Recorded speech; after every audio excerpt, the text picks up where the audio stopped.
Yeah, how does, like, you guys are one win away from getting to go to a bowl game. How does that kind of carrot that's still out there help you guys get over what was a tough loss? Yeah, obviously we know everything we want is still out in front of us. So, like Coach Rice was saying a few moments ago, he was saying that the 6 wins always the hardest for any team.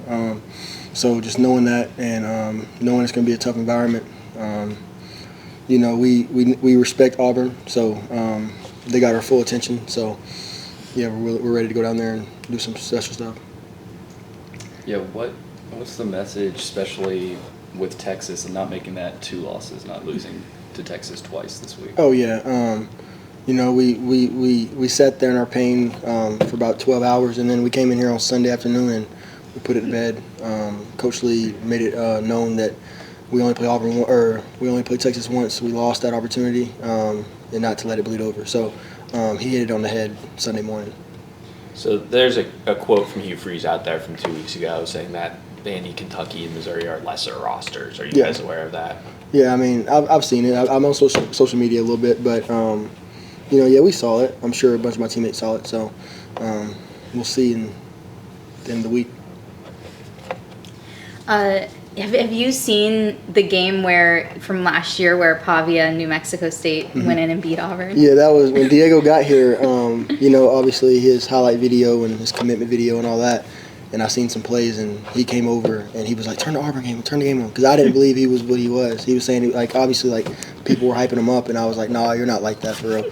So then he was like, "Turn the game on, turn the game on." I'm like, "Bro, I'm not watching that." So then we turned it on, and the first play it was on. It was where he slammed dude. So that game was Diego. We all know who he is as a competitor and as a quarterback. So like I said in multiple interviews, anytime 2 has the ball, I'm confident with anybody we play. Did Texas offensively do anything you guys weren't expecting, and had you seen that this year from other teams, or was it more just kind of getting your feet under yourself?